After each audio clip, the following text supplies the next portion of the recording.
Bonjour à tous, j'espère que vous allez bien. Aujourd'hui, petite pastille, l'occasion fait le larron. Je suis en train de tailler tomates, poivrons et aubergines. Et ben donc l'occasion fait le larron, je me suis dit, je vais faire une petite vidéo pour vous montrer tout ça simplement. Donc, ici, nous sommes sur les poivrons. Et ben on va faire à peu près le même principe que sur les tomates. On va non pas pincer, mais moi je fais un petit coup de droite gauche, même que droite, qui fonctionne très bien. Et on va enlever, là donc on est sur la première taille, je vais enlever aussi les feuilles qui traînent sur le sol en fait, pour avoir quelque chose de bien propre, ou même les feuilles fatiguées, ça va être très rapidement renouvelé. Donc il n'y a aucun problème. Il faut avoir les doigts fins. Bon, le problème c'est que moi j'ai pas des doigts, j'ai des knackis. Donc c'est un peu plus compliqué. Et on va diriger notre poivron, qui est un joli petit tronc, sur deux tiges, sur deux brins, pour avoir une bonne récolte, éviter les maladies en taillant les feuilles du bas.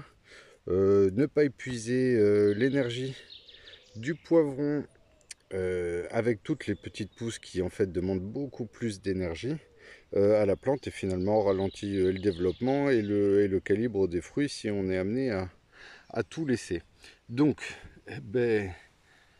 on profite, oui, comme bon, ça paraît logique, mais on profite d'un temps chaud et sec si possible pour faire ce genre d'action. On évite évidemment les jours pluvieux qui amèneront plus de maladies sur ce que vous êtes en train de tailler tout simplement. Sur les aubergines, eh ben, on va avoir absolument le même principe. Là on commence à avoir les premières fleurs, donc je vous dirai après. On va juste pincer sur le même principe pour ne pas épuiser mademoiselle. Certains enlèvent la première fleur,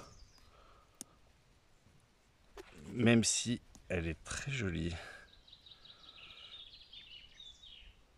pour tout simplement toujours le même principe en fait, ne pas épuiser l'aubergine dans la formation de petits fruits, même si vous aurez de toute façon un fruit avec cette première fleur, mais ça lui permet d'avoir justement un gabarit pour que tout se développe en même temps et pas qu'il y ait une débauche d'énergie dans la production d'une première fleur pendant qu'elle est en croissance. On va attendre l'étape de croissance, qu'elle se soit stabilisée, et puis après on laissera les fleurs pour qu'il y ait tout simplement une bonne quantité et des bons calibres.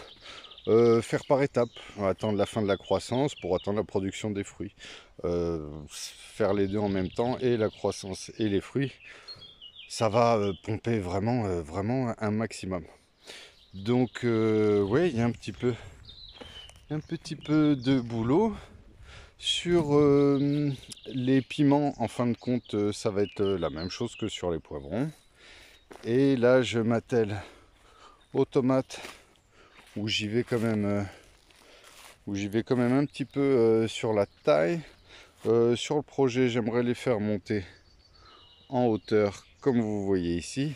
Donc ce que je vais lui demander à cette gentille petite tomate, ça va être de pousser en hauteur. Il va y avoir différents types de tomates avec des tailles hautes, voire non limitées, qui peuvent monter jusqu'à 2,50, 3 mètres, voire même plus, comme j'avais fait l'an dernier dans la serre, où là du coup c'était très intéressant de les faire monter en hauteur. Il y a des tomates qui ne montent pas, aux alentours d'un 20, 60.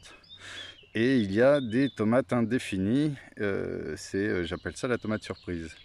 Donc du coup, là, contrairement à la serre, je n'ai absolument aucun intérêt de laisser de tige principale. Ce que je veux, c'est une tige et 3 mètres de hauteur. Donc c'est ce que je vais lui demander. On va voir, il y a des variétés que je n'ai jamais cultivées, donc je ne sais pas comment elle va réagir. J'ai quand même mis à côté d'autres tomates que je connais et sur lesquelles je vais pouvoir faire cette technique. Donc tout simplement, vu que là je veux pas plusieurs brins, je vais tout simplement déjà nettoyer la base de la tomate pour éviter d'avoir en fait un contact avec le sol, tout comme le reste. Et ensuite on va aller chercher, non c'est bien, ça donne des petites grappes, le moindre petit regite en fin de compte, pour ne la laisser se porter uniquement sur un seul brin. Donc après ça dépend des objectifs de chacun. Vous voyez, 2 techniques différentes. Dans la serre, une autre technique, à l'extérieur une autre technique. Il n'y a pas une technique de bonne, il y a plein de techniques de bonnes, à chacun la sienne. C'était une petite vidéo pour vous présenter la mienne. Et bien j'espère que vous ne souffrez pas trop de la chaleur, et vos petits légumes aussi. Bon, la semaine va être dure. Je vous dis à très bientôt pour une prochaine vidéo. Merci.